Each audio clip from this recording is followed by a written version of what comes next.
Vamos a suponer que hay dos rectas de carga, una para corriente continua y la otra para corriente alterna. Para corriente continua, la IC máxima, que será la corriente de colector en saturación, el punto ICQ y tensión colector emisor, en el punto Q, tendrán simetría con respecto a las alimentaciones, y por otro lado la de corriente alterna, que tendrá una limitación para máxima excursión también. Entonces lo que se observa acá, si el punto está centrado, la excursión tanto de corriente como de tensión debido a la señal de entrada tendrá una máxima amplitud en corriente y una máxima amplitud en tensión desde la saturación hasta el corte. Acá hemos presupuesto que la saturación es cero, cosa que es una utopía, y hemos supuesto que en ningún momento la señal de entrada sobrepasa los límites de la recta de carga. En este caso, de corriente alterna. Si el punto de funcionamiento está ubicado más cerca de la saturación,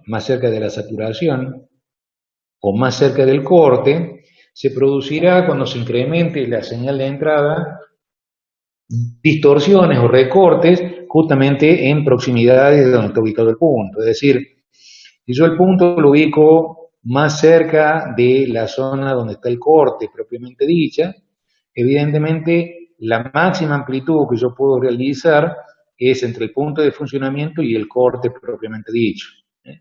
Si yo quiero aumentar un poco ese nivel de entrada por encima del punto de funcionamiento, se producirá, digamos, un recorte tanto en corriente como en tensión, hablamos de tensión colector emisor en alterna, y de la corriente de colector también en alterna.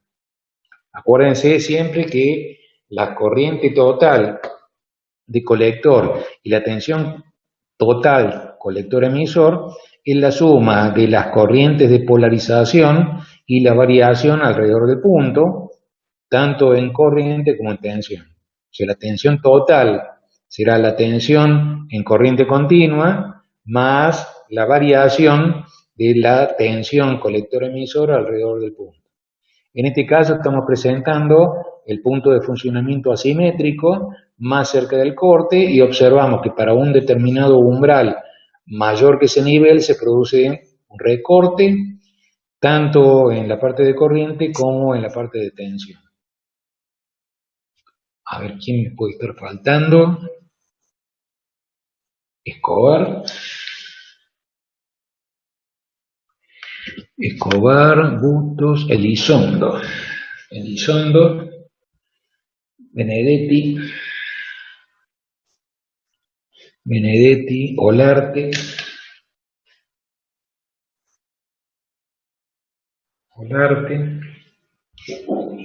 Arce, Soria,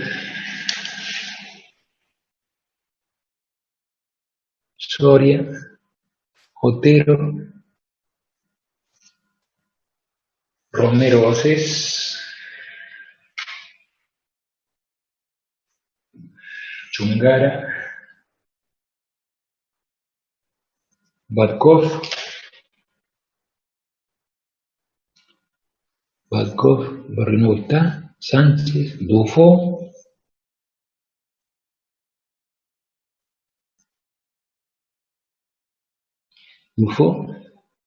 Molins,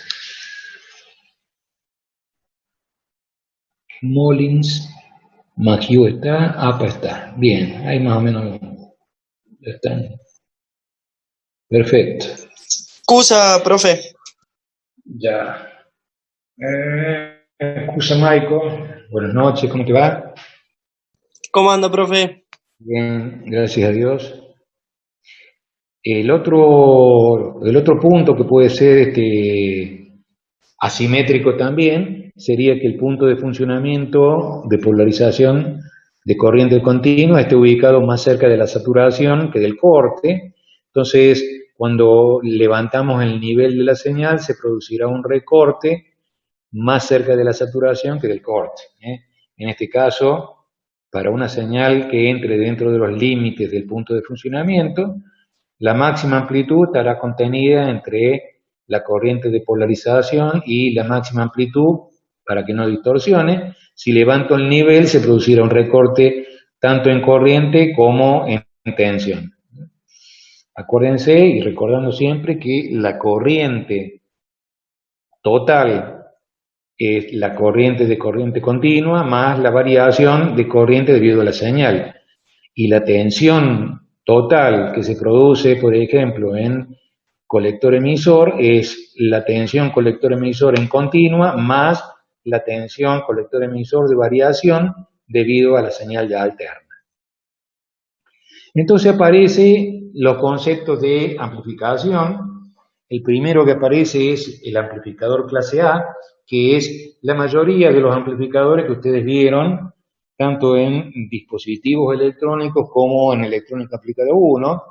El amplificador clase A básico, donde la condición de operación es tal que la corriente circula por el terminal de salida durante los 360 grados del ciclo de la señal de entrada. O sea, en todo momento hay circulación de corriente y por ende la potencia de disipación en el transistor básicamente se debe a la corriente continua. O sea que hace falta mucho aporte de corriente continua, las variaciones alrededor del punto de funcionamiento son bastante pequeñas y el rendimiento o la eficiencia es bastante pobre. Quiere decir que en una configuración, por ejemplo, clase A, en una característica de polarización, esta de inyección de base, donde la señal se la vamos a aplicar a este punto, todo el análisis de corriente continua, tanto en polarización como en excursión, la vamos a ver bien. La polarización de base normalmente es VCC menos los 0,7 voltios de la juntura, dividido RB. Generalmente RB es de un valor bastante elevado. La corriente de colector es beta veces la I de base, y la tensión colector emisor es la fuente menos la caída de tensión de la corriente que circula por RC, porque es el único elemento que limita la corriente de salida, la RC, puesto que el emisor está más. Este tipo de polarizaciones era bastante sensible a las variaciones de beta y por ende a las variaciones térmicas, por eso generalmente se usa otra característica.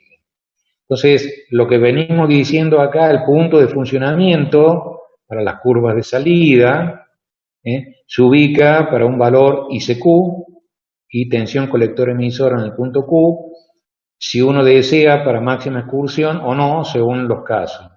Una de las limitaciones en corte es cuando el transistor está ubicado en VCC y el otro que limita la corriente a la IC máxima, que es VCC sobre RC, que es la única resistencia que actúa en el circuito de salida. Por otro lado, a ver si lo puedo ver. Acá vamos a ver distintos niveles de señal de entrada y las excursiones, tanto de corriente como de tensión, para niveles en un amplificador de baja potencia y en un amplificador de alta potencia que tiene cobertura prácticamente en toda la recta de carga. Entonces, para un nivel de señal relativamente pequeño alrededor del punto de funcionamiento, se produce una variación de corriente y una variación de tensión. Generalmente las variaciones de tensión están en contrafase con respecto a las variaciones de corriente en el amplificador, y las corrientes de entrada y las corrientes de salida siempre están en fase. Entonces, este tipo de amplificador podrá ser de cualquier naturaleza.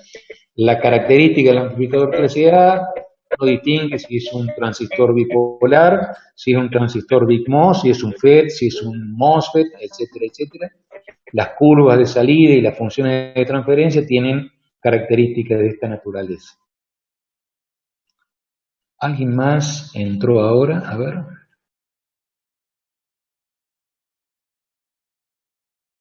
¿Quién puede ser?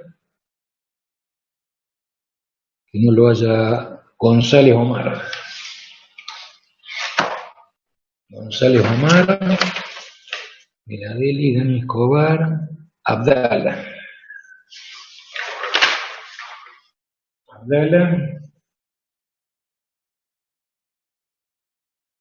Benedetti, Rosso, Arce, Otero, Mucio, Campos, Balcó, Barrio Nuevo, Bufó, Magiu, APA. Listo. Seguimos con el tema. Entonces, decimos, aquellos amplificadores en los cuales la corriente de salida circula en todo momento en función de los 360 grados de la señal de entrada.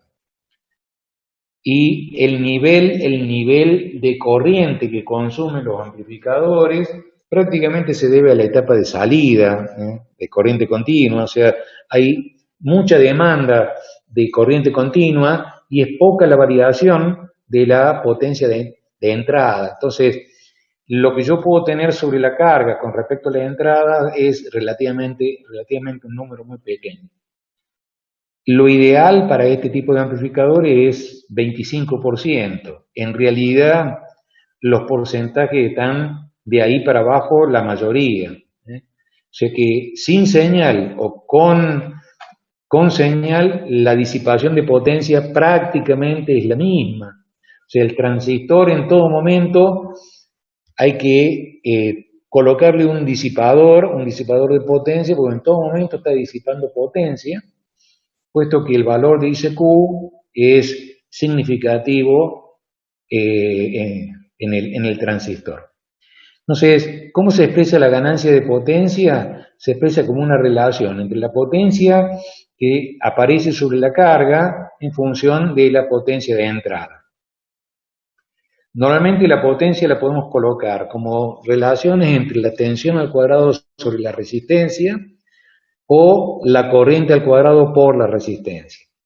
Si yo lo planteo como relaciones entre tensión al cuadrado y resistencia, la potencia en la carga es la tensión al cuadrado dividido la RL. Y la potencia de entrada es la tensión al cuadrado sobre la resistencia de entrada. Quiere decir que las relaciones de potencia van a marcar una relación de tensiones o una ganancia de tensión al cuadrado por una relación entre la resistencia de entrada y la resistencia de carga.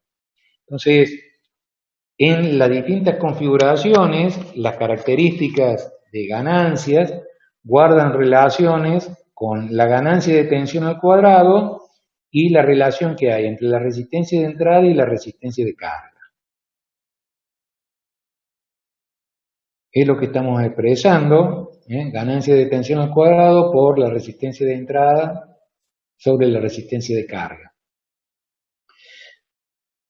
Normalmente, cuando nosotros trabajamos con circuitos con algún tipo de polarización, la resistencia de entrada vista por un observador desde la fuente de señal, finalmente es el paralelo entre la resistencia de polarización y la resistencia de entrada de base.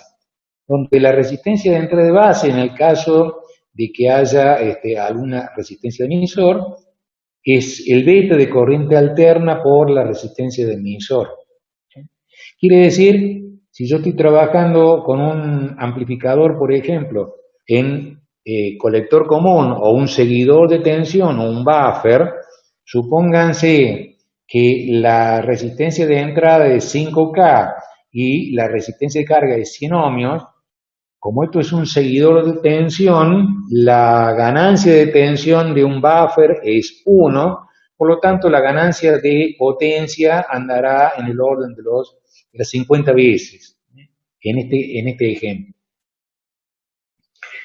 La potencia de corriente continua, generalmente en el punto de funcionamiento, es ICQ por la tensión colector-emisor en el punto Q.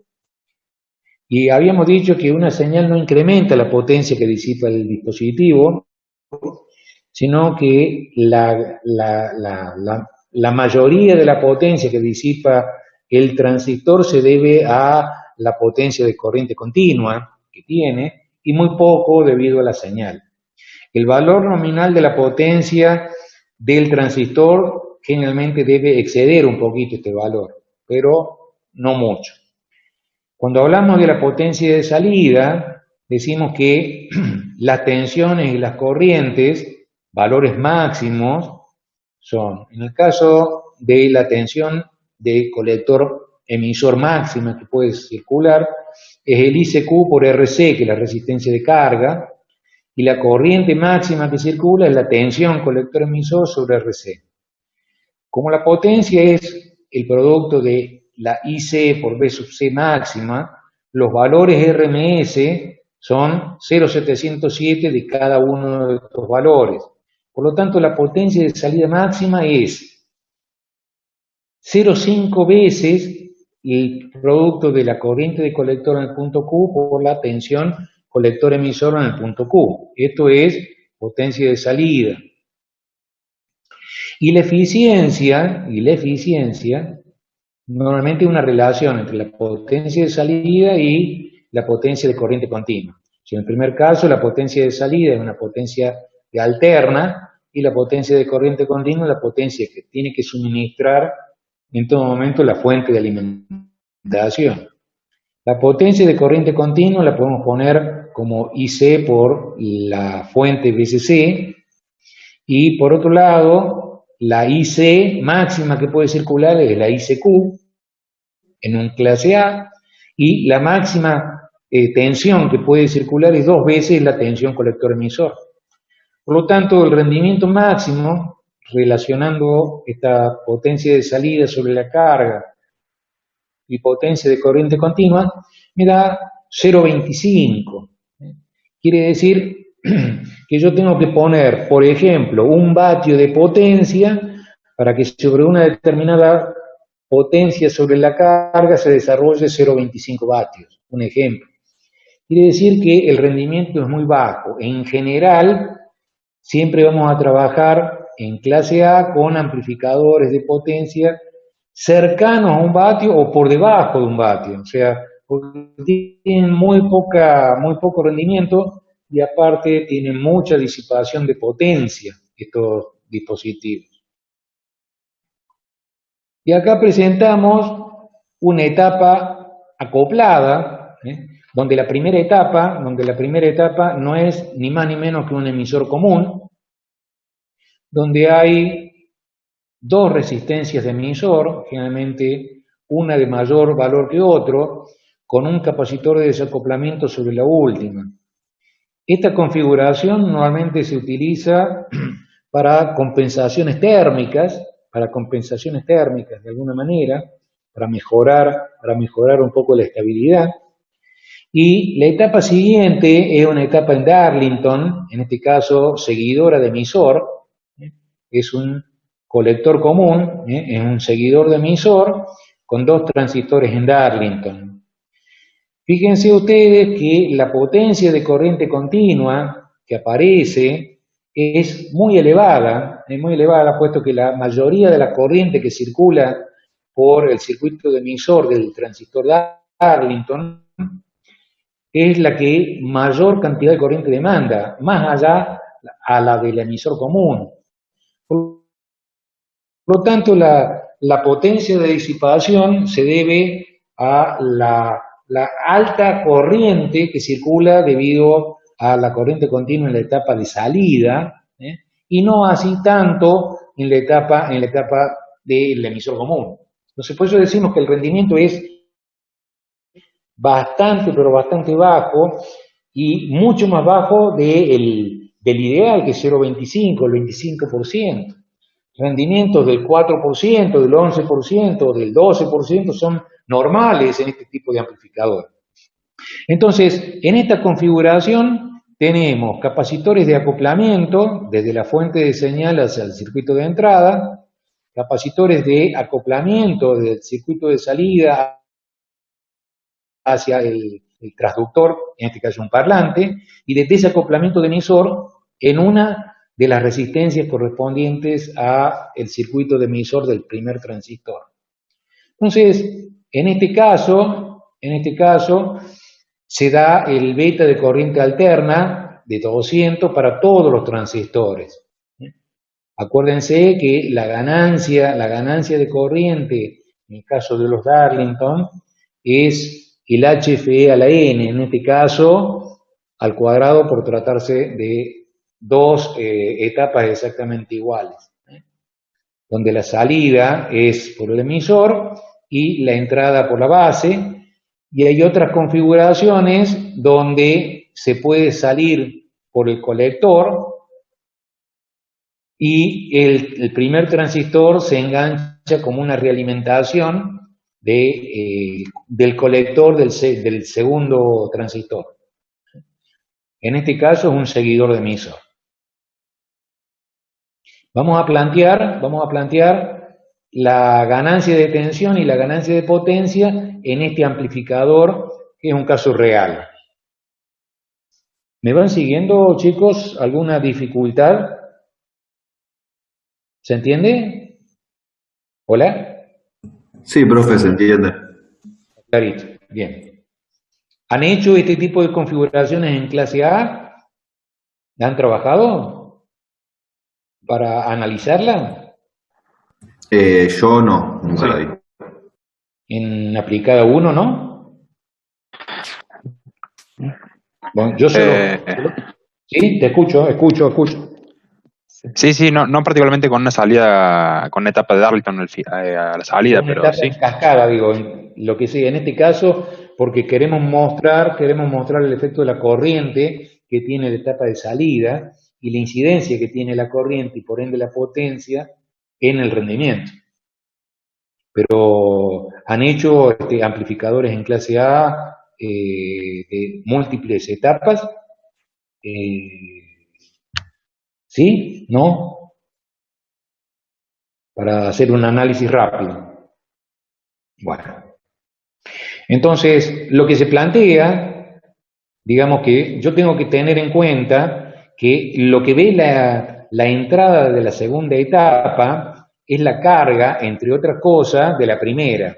Entonces, si yo miro cuál es en el circuito de alterna la carga que presenta la primera etapa, yo voy a ver que es RC en este caso 4,7K, en paralelo con R3 y en paralelo con R4. Esa sería la carga que yo veo como impedancia de carga del circuito de la primera etapa. ¿Se entiende? RC paralelo R3 paralelo R4, esa es la carga de la etapa. Entonces, cuando yo analice qué es lo que ve el colector en alterna, voy a ver la RC grande, que es la de polarización, en paralelo con R3, en paralelo con R4. En este caso particular, nos tiene que dar un valor menor que el menor. 2,29K es la carga que vería el amplificador de la primera etapa. Eso por un lado. Por otro lado, el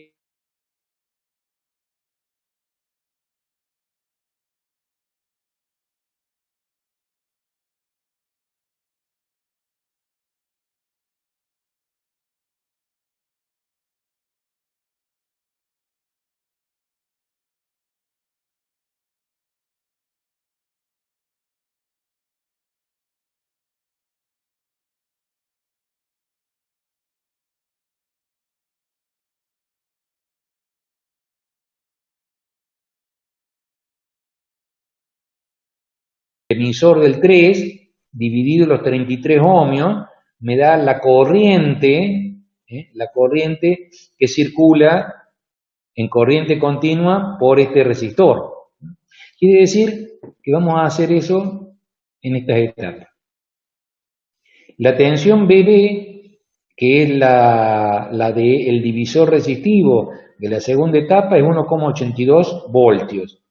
La corriente que circula es esta tensión menos los 0,7 dividido RE1 más RE2. A ver si lo vemos acá. Permítame. Acá tengo RC, la corriente de emisor es este punto, se me va, este punto menos los 0,7 voltios, estamos acá, como esto es en corriente continua, dividido la suma de los resistores de emisor 1 y 2, ¿sí? Me da la corriente. Entonces, eso lo estamos planteando acá.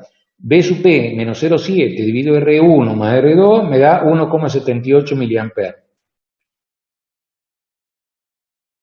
Como esto es para señal, esta resistencia queda puenteada y lo que tengo entre la base y el emisor sería el HIE y con parámetros R sería los 25 o 26 milivoltios dividido la corriente de emisor. Entonces, lo que yo veo acá es 25 milivoltios de la corriente de emisor me da unos 14 ohmios. Ese es el HIE, eso es la resistencia que existe entre la base y el emisor para señal. Quiere decir que la ganancia de la primera etapa no es ni más ni menos para alterna.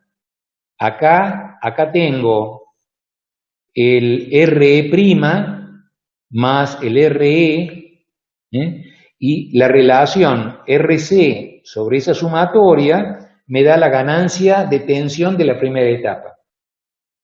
Quiere decir que si yo veo cuál es la ganancia de tensión de la primera etapa, digo que es RC1, que ya lo había calculado acá, 2,29K, sobre RE1 más RE' en el transistor 1, y esto me da 27,9 veces, cambiado de signo por la inversión de fase que hay entre la salida y la entrada.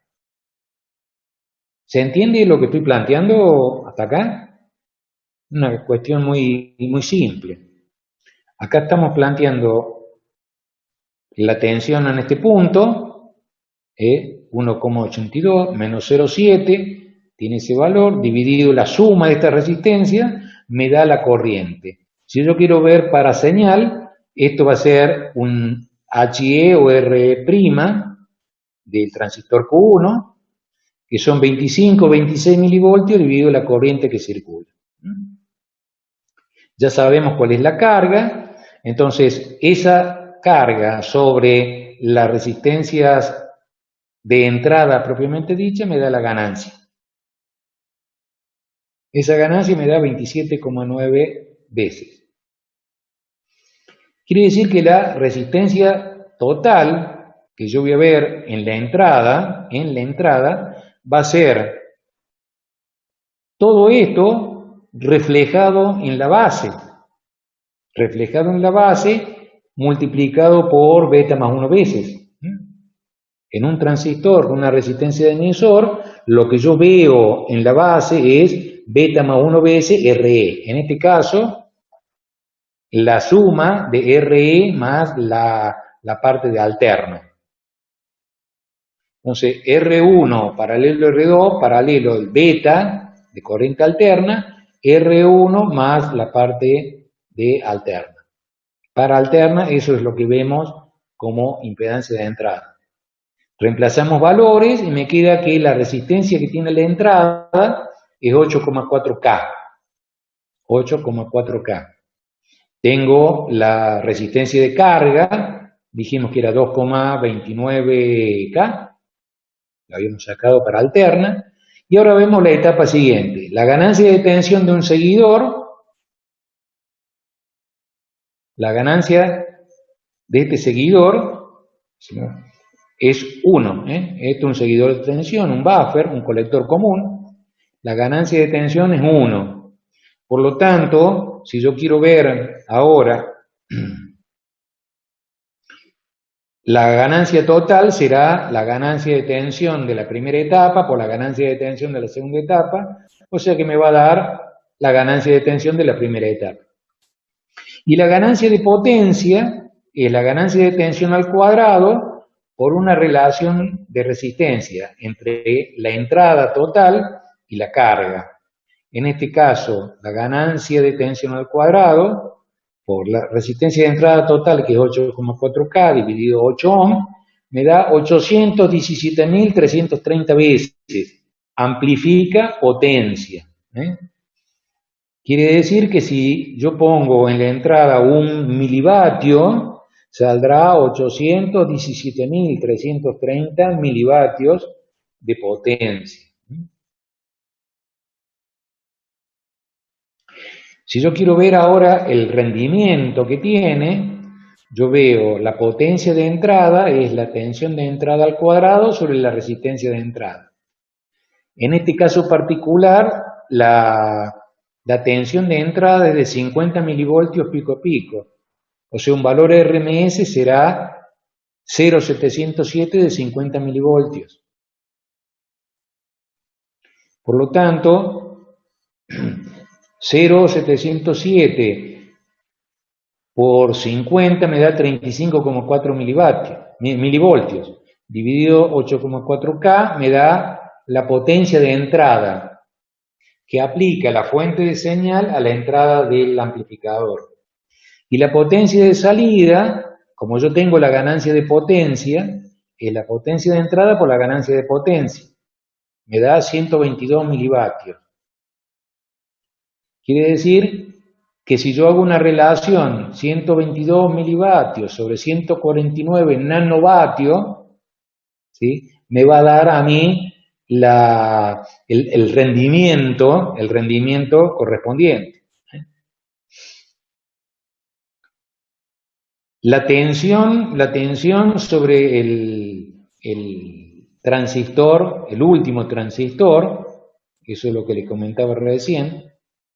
La tensión en este punto es la tensión que aparece sobre la base del Q2 menos 1,4 voltios y la corriente es ese valor de tensión dividido la resistencia de emisor. Entonces la tensión en el emisor es la de la base, que es todo este conjunto, menos 1,4 voltios y me da 8,2. Si esos 8,2 lo divido en 33 ohm, 0,25 amper es lo que circula, digamos, por el circuito de salida de la etapa de salida. Entonces, la potencia de corriente continua será los 0,25 amper, que es VCC, por VCC, que es 12 voltios, me da 3 vatios. La potencia de salida, 122 milivatios sobre 3 vatios, que tengo que aplicarle de corriente continua para yo obtener 122 milivatios, el rendimiento es del 4%. 4%. Es un valor tremendamente bajo y en todo momento está transpirando potencia la etapa de salida a través del Darlington. Está disipando potencia y yo le estoy aplicando 3 vatios de corriente continua en todo momento para tener muy poco rendimiento en la etapa de salida. ¿Sí? ¿Se entiende lo que hemos planteado hasta acá? ¿Chicos? Sí, profe, no sé si se escucha. ¿Está claro? Bien. Sí. Una forma de mejorar el rendimiento es hacer que el transistor, en vez de estar activo en la parte de máxima expulsión simétrica, con una polarización de corriente continua al 50% de la corriente y al 50% de la máxima tensión, lo utilizo en corte. Es decir, que si yo tengo, en vez de tener un transistor, tengo 2 transistores y cada uno de ellos lo hago funcionar durante semiciclos de 180 grados, yo puedo tener menos potencia de corriente continua y por ende más potencia de corriente alterna sobre una carga. Entonces, lo que estamos planteando en una operación clase B, donde para una señal de 360 grados, el amplificador solamente amplifica un hemiciclo entre el tiempo t sub 0 y t sub 1, y permanece bloqueado durante t sub 1 y t sub 2 para ese transistor.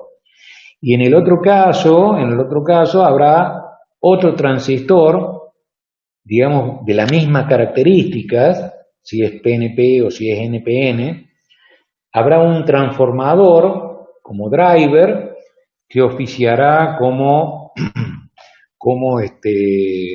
una red desfasadora que me permita a mí actuar un transistor durante la señal que es positiva y el otro transistor cuando la señal de entrada es negativa. Entonces, lo que estamos comentando acá estamos comentando sobre el clase B en particular. Ese amplificador se denomina push-pull, y se refiere a un tipo particular que tiene, en el caso de, a ver si lo vemos acá, dos transistores exactamente iguales, en este caso NPN, con una red desfasadora que la generamos a través de un transformador driver, y un transformador de salida para adecuar la impedancia de salida a la etapa de salida. Antiguamente, las etapas driver y las etapas de salida eran transformador, y en el caso de la etapa de salida, era un transformador con múltiples salidas para adaptar las distintas impedancias que iban desde los 4 ohm, 4, 8, 16, 32 hasta los valores de cargas mucho mayores para otro tipo de adaptaciones de impedancia de carga. Entonces, en este caso, colocamos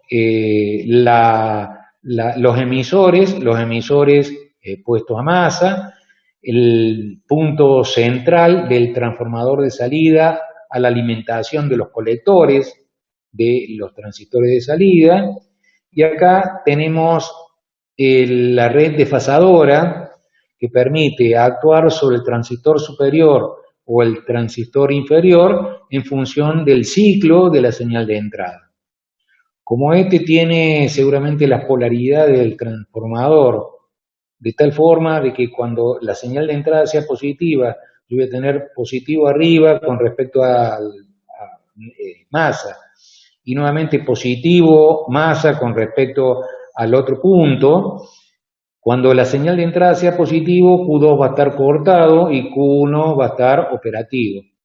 Quiere decir que yo voy a tener sobre la carga de los 360 grados, voy a tener 180 grados la corriente presente en la salida y 180 grados cuando actúe el hemiciclo negativo sobre el transistor Q2. Entonces, ¿pero qué pasa? Para que este transistor Q1 y Q2 estén actuados los 360 grados sin ningún tipo de deformaciones, yo tengo que polarizar de alguna manera las junturas, base emisor de cada transistor. Esto yo lo puedo hacer sobre esta misma configuración, a ver si se ve. Lo puedo hacer de esta manera, y en vez de ser una configuración clase B, push-pull, la vamos a transformar en una configuración clase AB. Quiere decir que vamos a tener una corriente en el terminal de salida que va a ser un poquito mayor que 180 grados y mucho menor que 360 grados.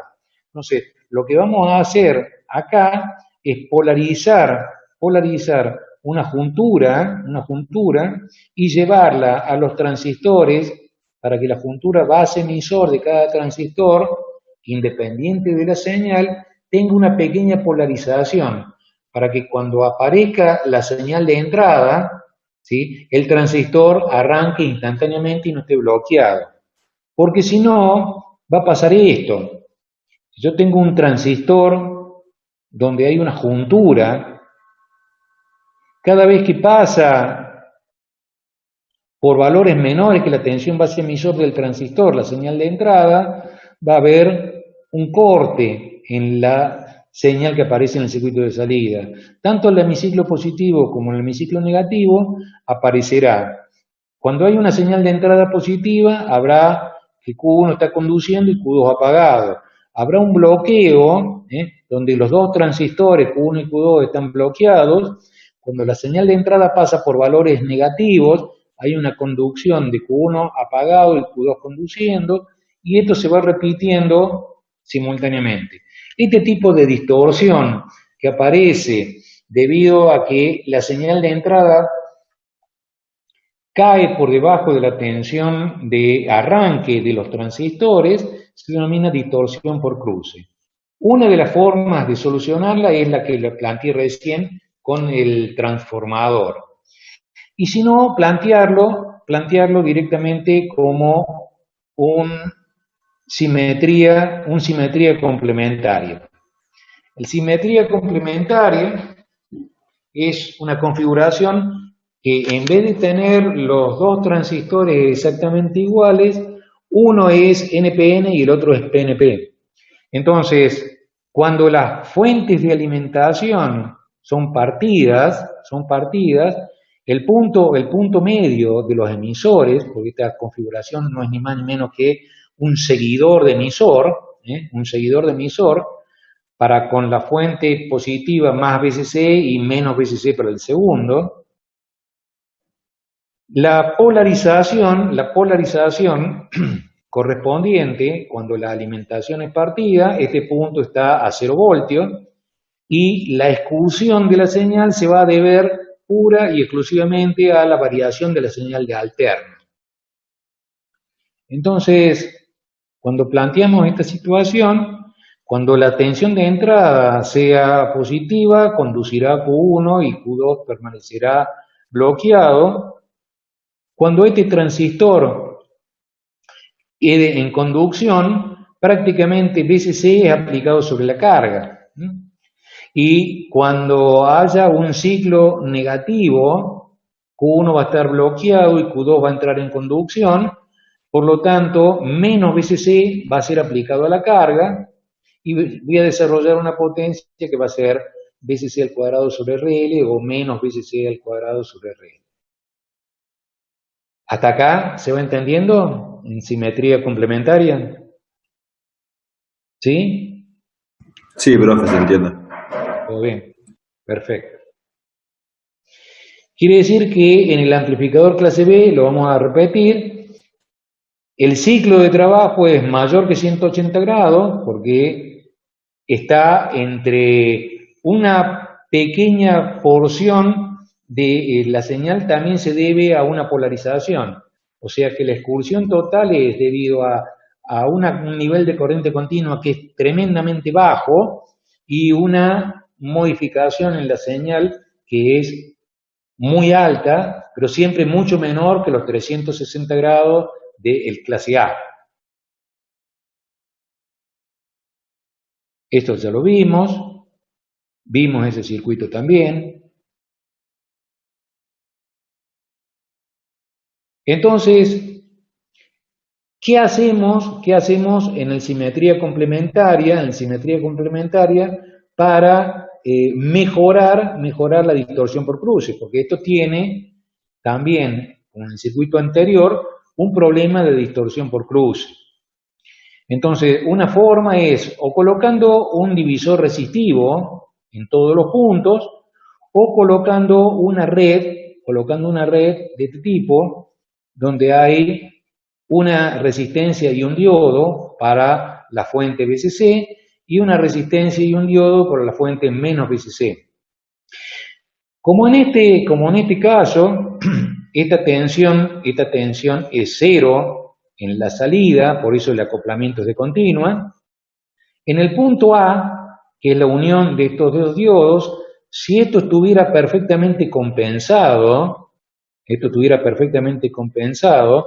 este tipo de compensación se llama espejo de corriente, es decir, que la corriente que circula por la resistencia y el diodo para ambos casos, debido a más VCC y a menos VCC, coincide con la corriente que circula por el transistor.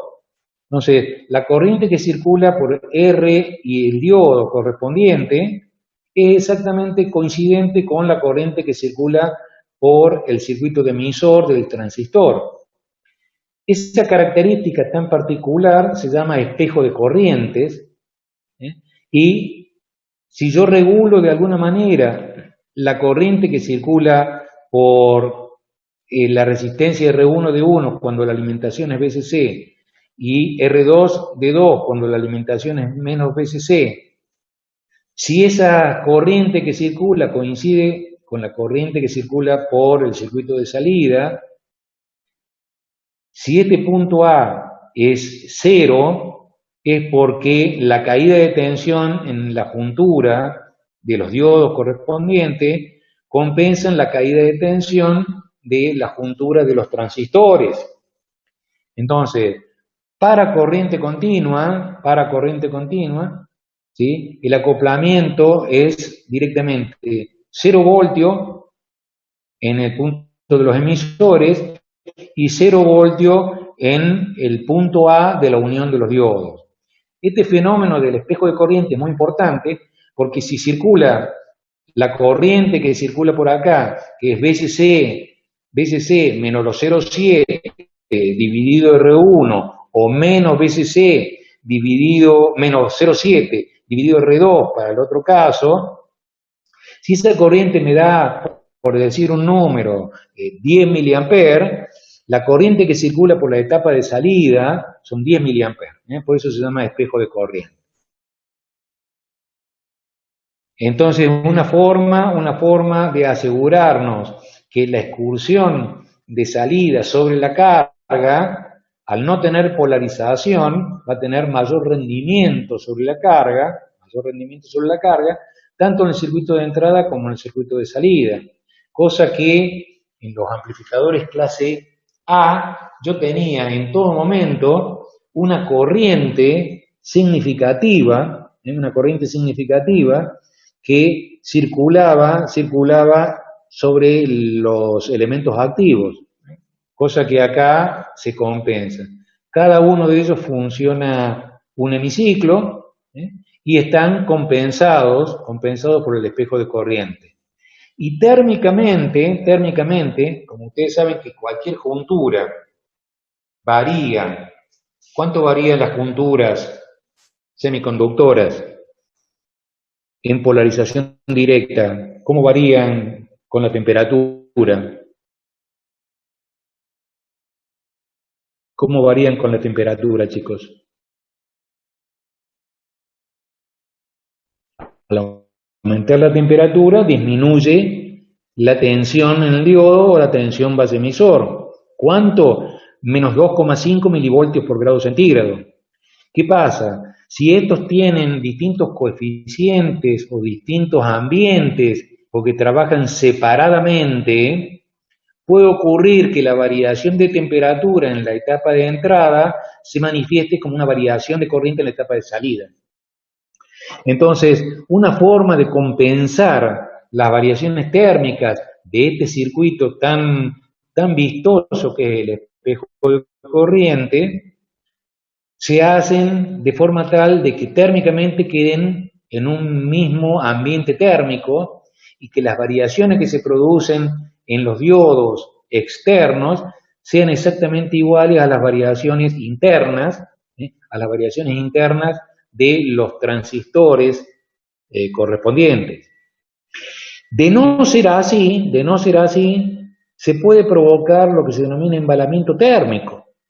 Entonces, una forma de reducir el embalamiento térmico es colocar en los emisores, no sé si lo han visto en alguna oportunidad, resistencias de muy pequeño valor óhmico en los emisores a los efectos de evitar el embalamiento térmico y la autocompensación.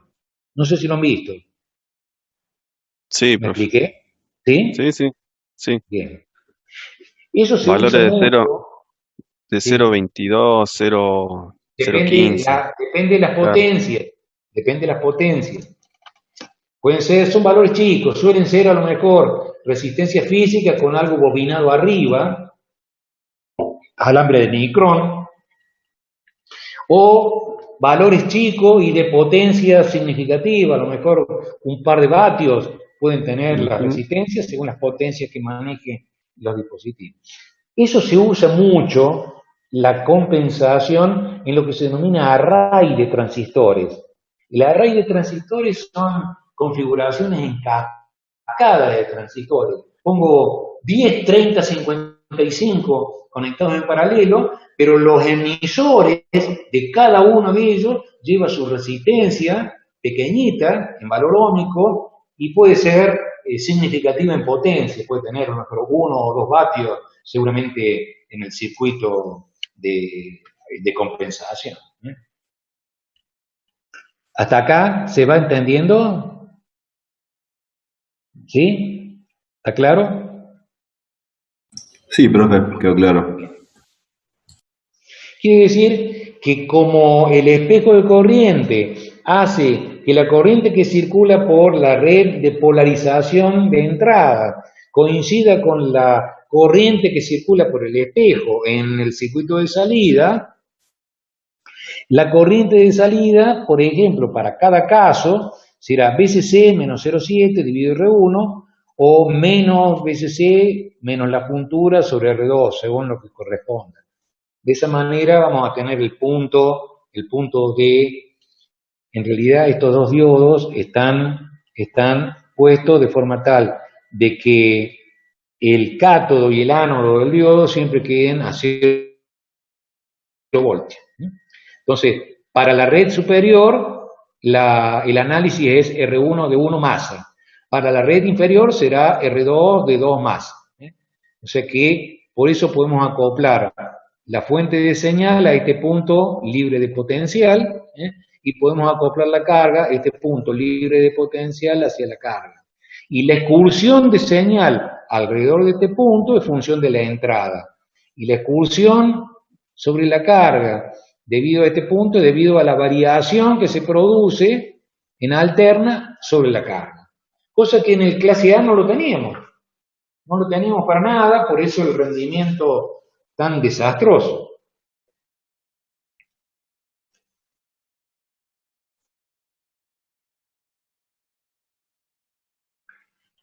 En alterna, como yo tengo solamente una carga, la BCC estará aplicada a la carga o menos BCC estará aplicada a la carga. Quiere decir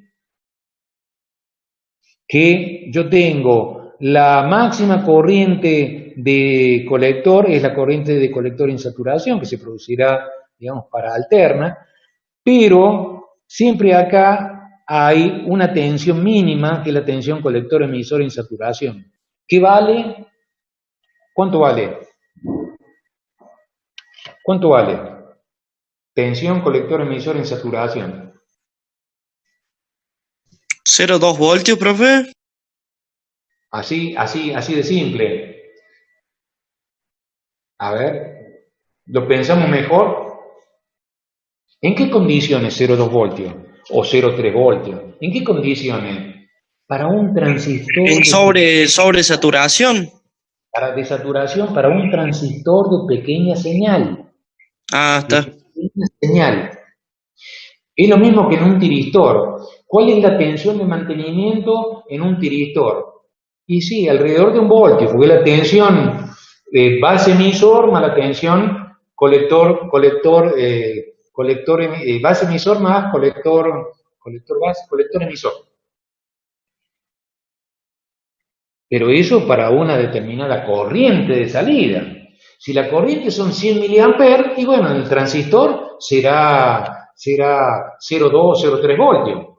Pero si en vez de tener 100 mA circulan 50 amperes, la tensión colector-emisor a lo mejor son 3 o 4 voltios. ¿Se entiende eso? ¿Se entiende? Sí, profe, pero estábamos hablando en baja potencia, ¿o no? No, estamos hablando de... Estos son transistores de potencia. Estos son transistores de potencia. No estamos hablando de pequeña señal alrededor de un punto. Estamos hablando de que la excursión del punto se va desde la saturación al corte. ¿Me explico? Entonces tenés grandes variaciones, entonces decimos que cuando ocurre ese tipo de situación, que lo primero que planteamos cuando abrimos las transparencias, categorizamos al amplificador como de potencia, el otro alrededor de un punto, una pequeña señal, el otro es para señales fuertes. Entonces, la tensión colector-emisor siempre tiene valores acá. Si bien son pequeños, son mucho más altos que para baja señal. ¿Se entendió, no es cierto? ¿Sí? Sí, sí. Bien. Entonces, la recta de carga de corriente alterna está un poquito menos, porque hay que polarizarlo en este caso en clase AB. Tengo un pendejésimo de este valor máximo de corriente que puede circular por el dispositivo, ¿sí? Que es ICQ. Quiere decir que lo estamos polarizando no al corte, sino un pequeño corrimiento del corte, y por otro lado circula una pequeña corriente ICQ, en el cual corresponde a una tensión colector-emisor en el punto Q, donde la BCC dista un poquito de ese valor. Dista un poquito de ese valor. Entonces, la excursión en alterna trabajará acá. Entonces, la IC de saturación será BCC sobre RL, es lo que planteamos en el circuito de acá. BCC, si esto es muy bajo, BCC sobre RL es la máxima corriente que puede circular. A ver.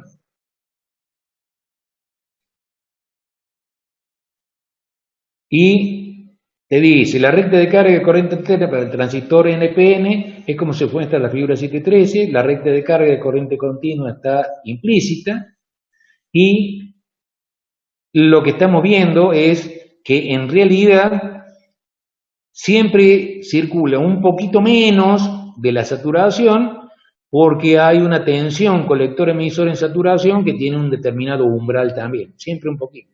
Entonces yo tengo un encuadre en el cual puede excursionar libre de distorsión, tanto en un sentido como en el otro, y la característica de entrada y las características de corriente y las características de tensión, que si bien están en contrafase, tienen una limitación debido a la tensión colector-emisor en saturación y una limitación un poquito antes de la saturación para que no recorte. Siempre para el caso de la doble alimentación. Entonces este punto es neutro y este punto de acá de polarización clase AB también es neutro. ¿Sí? ¿Hasta acá se ve? Chicos. Sí, profe. Está clarito. Bien. A ver. Bueno, acá vamos a leer un poquito. Dice, la corriente alterna de saturación también es la corriente de salida pico. Cada transistor en esencia opera a lo largo de toda su recta de carga, por eso es un transistor de potencia. Y si lo hablamos de potencia, decimos que potencia superior es 1 vatio, de ahí para arriba lo consideramos como un transistor de potencia, y por debajo de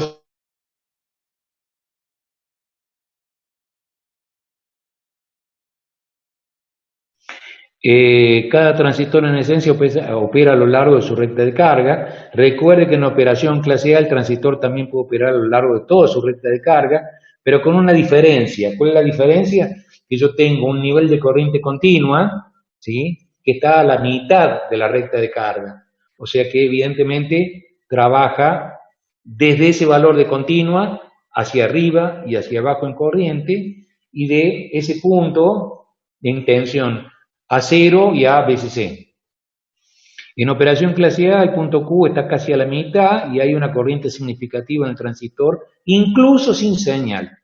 Entonces, había antiguamente los autorradios venían al principio, hace muchísimos años, venían en una técnica que se llama técnica A, y eran todos clase A. Entonces, vos tenías la radio con el mismo volumen y transpiraba el transistor de potencia, pero una barbaridad. Le ponías señal y le dabas volumen y también transpiraba al mismo nivel, o sea que en todo momento vos tenías consumo. Entonces, de ahí el rendimiento. Dice, en la operación clase B, cuando no hay señal, los transistores tienen una sola corriente que es muy pequeña y por consiguiente disipan muy poca potencia. Así pues, la eficiencia de un amplificador clase B puede ser mucho más alta que un clase A. Más adelante se demostrará que la eficiencia máxima es aproximadamente 79%. A ver acá hay un pequeño ejemplo. Este punto es masa. A ver si lo puedo con el puntero.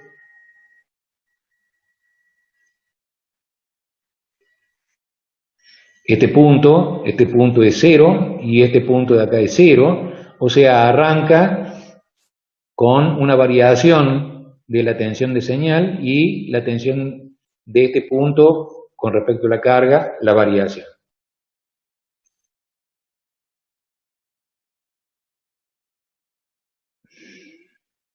Aquí no veo acá, a ver si lo puedo reducir un poco. Acá la IC de saturación es BCC sobre RL, en este caso BCC 20 voltios, la carga 150 ohm, 133 miliamperes es la máxima corriente que circula por la carga. Ese ejemplo. ¿Qué pasaría si en vez de tener dos alimentaciones tiene una sola? ¿Qué pasa si tengo una sola? Evidentemente hay una simetría. Entonces, los amplificadores tenían una corrección. En vez de este punto, había un preset, y ese preset directamente lo que vinculaba era la regulación de simetría.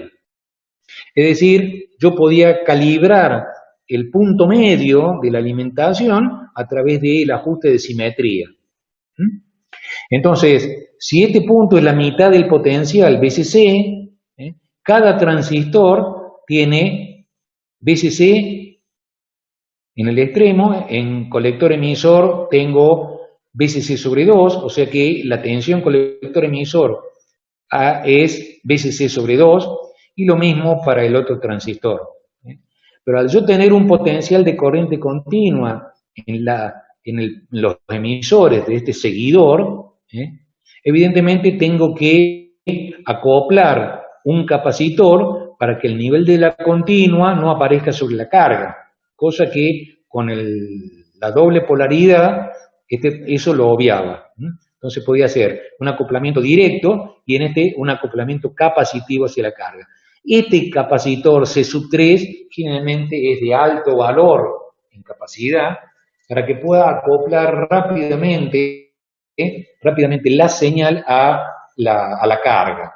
Y por otro lado, si en este punto hay un potencial, la tensión base emisor de cada transistor hace que este punto de unión, sea con tensión. La doble polaridad, la señal aparecía en el punto medio de estos diodos. Ahora que lo tengo con respecto a masa, la alimentación positiva con respecto a masa, las redes desfasadoras aparecen sobre las bases de los transistores. La señal aparece acoplando los puntos de uniones de la resistencia con los diodos, a diferencia del otro. Y acá acoplamos a través de un capacitor la carga, para que los niveles de continua no aparezcan sobre la carga y que los niveles de continua en la entrada no aparezcan sobre la fuente de señal. Hasta acá se entiende lo que estamos planteando. Cuando uno pide este tipo de configuraciones, la mayoría de las veces lo instalan mal. Fíjense bien la forma del circuito para que pueda operar como tal. ¿Se puede seguir? Chicos, ¿se entendió hasta acá? Sí, profe. Bien. Entonces, debido a que la salida no se polariza a cero, se requiere acoplamiento, lo repetimos, capacitivo para la entrada y la salida para bloquear el voltaje de polarización proporcionado por la fuente, el resistor de carga. Idealmente el voltaje de salida puede excursionar desde 0 a VCC, pero en la práctica no alcanza del todo a estos valores ideales. Siempre un poquito menos de VCC. Siempre un poquito menos de VCC. A ver. Estamos acá. Bien. Aquí viene un pequeño ejemplo, simple. Este es entre la alimentación y masa, la mitad son 10 voltios. Quiere decir que acá habrá 10,7 en este punto, y lo mismo acá. Por lo tanto, yo tengo que bloquear la continua a la fuente de señal. La tensión de salida pico, ¿cuál va a ser? Y la tensión colector-emisor de cada transistor. En este caso van a ser los 10 voltios colector-emisor. Si este está 20 y este punto está a 10 voltios caen colector-emisor. Quiere decir que la tensión de salida pico como máximo va a ser colector-emisor, o sea, los 10 voltios. Y la corriente de salida pico van a ser los 10 voltios dividido los 50 ohms, 200 miliamperes. ¿Sí? ¿Se ve? ¿Está claro?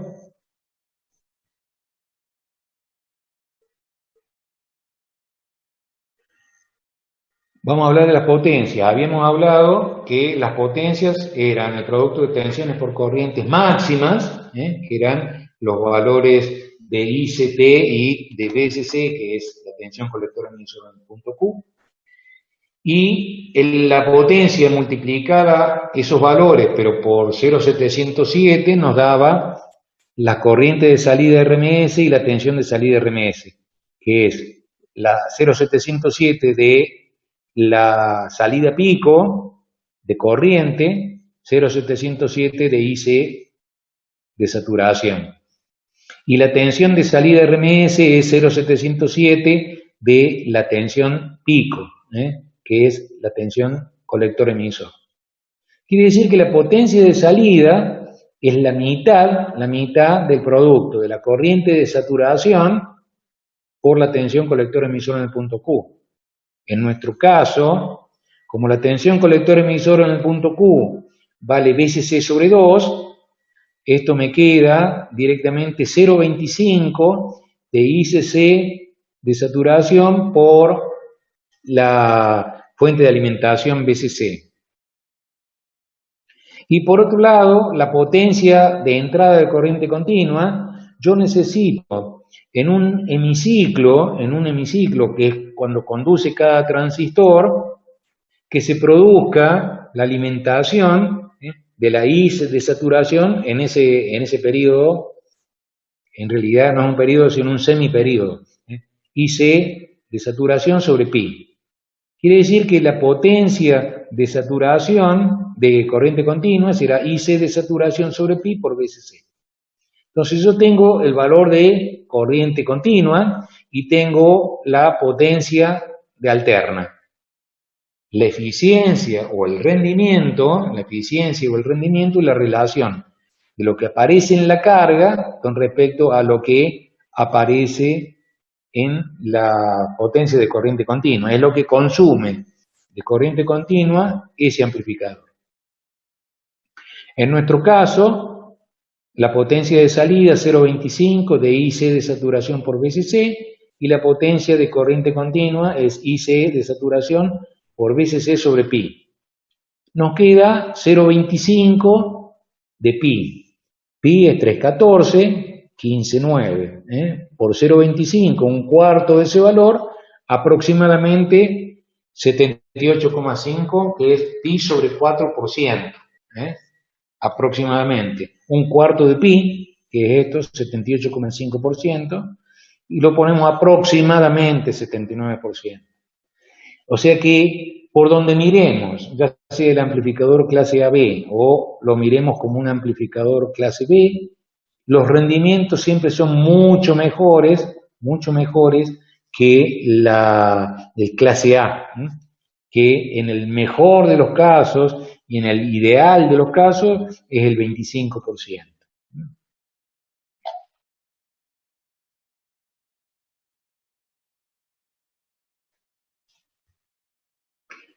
Acá tenemos la tensión de salida pico. La tensión de salida pico es la tensión colector-emisor. Quiere decir que toda la tensión que se desarrolla colector-emisor aparece sobre la carga.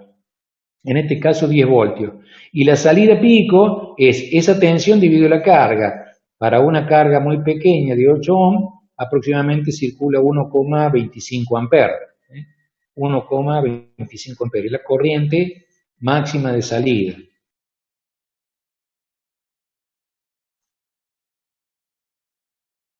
Vamos a las potencias. En este caso, la corriente de salida la sacamos, VCC lo tenemos, 0,25 es el factor que multiplica 0,707 por 0,707 y lo divide por 2. Entonces la potencia de salida es 6,25 vatios y la potencia de corriente continua es 7,96. Si yo divido 6,25 en 7,96, me va a dar aproximadamente los 79, 78,5, que es el ideal. Eso en realidad depende de los valores de la carga. Eso. Está muy ligado a los valores de la carga. ¿Se entiende lo que estamos planteando, chicos? ¿Cómo lo ven? Sí, profe. Quedó claro. Está clarito, ¿no? ¿Lo leyeron al apunte que le subí para que tengan esto que estamos planteando ahora? ¿Lo leyeron? Yo en mi caso todavía no lo leí. Yo todavía tampoco, profe. Pasa que estamos rindiendo estos días, estamos con parciales, así que no me pude poner todavía. Están, bueno. De todas formas lo tienen disponible para que lo internalicen perfectamente bien. Uno de los problemas que tienen estas configuraciones, es que la carga que vería, imagínense, esta es la etapa de salida. Generalmente las etapas de salida tienen un driver que suele ser un amplificador clase A. O sea, un amplificador clase A actúa sobre una etapa clase AB o clase B. La etapa preamplificadora, para que genere la amplitud necesaria y que esa amplitud necesaria la manifieste en la salida del amplificador de potencia, este amplificador presenta una carga. Generalmente la carga, la resistencia de entrada que presentan estos amplificadores es una resistencia en general baja. ¿Qué pasa si yo coloco como carga de un preamplificador una carga baja? ¿Qué pasa si coloco una carga baja de bajo valor? ¿Qué pasa con la salida de un preamplificador? Imagínense que la fuente de señal, ¿sí?, tienen como carga una impedancia de carga baja. ¿Qué pasa con la salida? Y se ve degradada. Quiere decir que la fuente de señal se degrada porque presenta esa carga, una cargabilidad importante, y se degrada la amplitud de la fuente de señal. Si eso ocurre, va a hacer que la salida del amplificador sea más baja que lo que debería ser. Entonces, una de las cosas que normalmente se hace para mejorar la impedancia que presenta la carga del amplificador, preamplificador, es colocar etapas, en vez de ser etapas simples, transistorizadas, en este caso bipolares, se suelen colocar Darlington. Ustedes saben que los Darlington, la resistencia del emisor, que es en el caso de un seguidor de emisor, se refleja multiplicada por el beta 1 y por el beta 2 en la entrada. Al yo tener una carga mayor como carga del preamplificador, que sería la entrada de la etapa de potencia, la degradación de la potencia va a ser cada vez menos. Y yo voy a poder transferir la máxima potencia hacia la carga resultante. Entonces, no sé si han trabajado con etapas Darlington o pares realimentados, complementarios. No sé si lo han hecho alguna vez. Entonces, lo que dice resistencia de entrada es la carga, esto es la entrada del amplificador de potencia, que sería la carga que ve un preamplificador. La carga que vería el preamplificador, el beta de corriente alterna, el HE del transistor, la resistencia del emisor en paralelo con todo esto. Quiere decir que si la resistencia del emisor en nuestro caso es la carga propiamente dicha, la resistencia que ve el preamplificador es todo esto. Cuando yo saco todo eso, fíjense, aquí hay un ejemplo. La resistencia de entrada de corriente alterna del amplificador de potencia, que es la carga que ve un preamplificador, es 188 ohmios. ¿Bien? Obviamente esto afectará al preamplificador. La resistencia de salida de este y la resistencia de entrada del amplificador de potencia forman efectivamente un divisor de voltaje.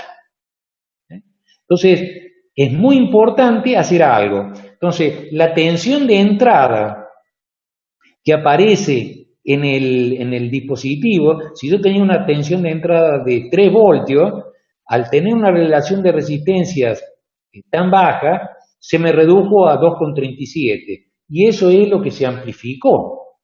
Entonces, esa degradación es por falta de adaptación de impedancias. ¿Cómo se corrige todo eso? A ver si lo podemos ver. A ver si lo podemos ver acá. Acá. Se corrige de la siguiente manera. Colocamos etapas Darlington, seguidoras de emisor, y etapas Darlington complementarias en la etapa de salida. Como yo necesito tener alimentación y masa, necesito acoplar la carga capacitivamente. Pero ¿qué pasa? Tengo que compensar 2 diodos o sea, un diodo por cada juntura. Tengo 4 junturas, yo necesito 4 diodos que van a compensar el efecto de espejo de corrientes. Y por otro lado, vamos a suponer que todo este conjunto están participando de la misma temperatura del ambiente. Entonces, esta configuración mejora porque lo que va a haber un preamplificador es una resistencia de entrada del circuito de potencia mucho mayor que la que veíamos antes. Y en este otro caso, en vez de hacerla con un Darlington tradicional y uno complementario, lo que se utiliza es una configuración de realimentación que se llama Cyclai, Y esa configuración CCLI es como si yo tuviera un transistor efectivo con 3 terminales, la base, el emisor y el colector, y engancho el emisor y la base, o sea que tengo, en lugar de 4 junturas, tengo solamente 3 junturas, compenso con 3 diodos, y mejoro bastante la impedancia, o sea, la carga multiplicado por el beta cuadrado de estos transistores es lo que yo reflejaría acá, que es mucho mayor que si no lo tuviera. Entonces, de esa manera mejoramos la adaptación de impedancias. Vamos a leerlo, así terminamos el tema. El Darlington complementario, también conocido como CCLI, se presentó en el capítulo 6. Recuerde que es similar a un par Darlington tradicional, excepto que utiliza transistores complementarios, un NPN y un PNP. El Darlington complementario se usa cuando se determina que se deben utilizar transistores de potencia de salida del mismo tipo, NPN o PNP. La figura 720 muestra un amplificador clase AB push-pull con 2 transistores de potencia de salida, Q2 y Q1. La parte superior de la configuración push-pull es un Darlington tradicional y la parte inferior es un Darlington complementario que se llama también par realimentado. Cualquiera de las características de nombramiento que tiene la etapa complementaria, Darlington complementario, CCLI o par realimentado, mejora, porque acá solamente vamos a colocar 3 diodos, uno por cada juntura, para lograr la compensación. Y de esta manera cerramos esta unidad para arrancar con la unidad temática número 6 en la próxima clase. El 19 es el día de la UTN, o sea que no va a haber actividad. Y nos encontramos, vamos a empezar ya toda la parte de fuentes reguladas electrónicamente. Vamos a trabajar ese tema con bastante profundidad y le vamos a dar para adelante. ¿Se entendió lo que hemos planteado hasta acá, chicos? ¿Hola? Sí, profe. Sí, profe. ¿Está claro? ¿Sí? A ver si hay... Delgadillo, acá está, también, Delgadillo, a ver si hay algún otro, Elizondo, González, a ver, Arce, Campos, Traverso, Busto, Cian, Abdala, Batkov, Apa, Cusa, Sánchez, Benedetti, Magiu, Cusa, Romero, Bufón, sí, están todos. Bueno, agradecido por la presencia, chicos, muy amable. Espero que les haya gustado el tema. Espero que Listo, profe, nos vemos la semana que viene. nos vemos, si Dios quiere, la semana que viene. Mucho gusto y pásenla Luego. bien. Pásenla bien. Chao, profe. Buena semana. Nos vemos. Gracias, profe. Muy amable. Gracias.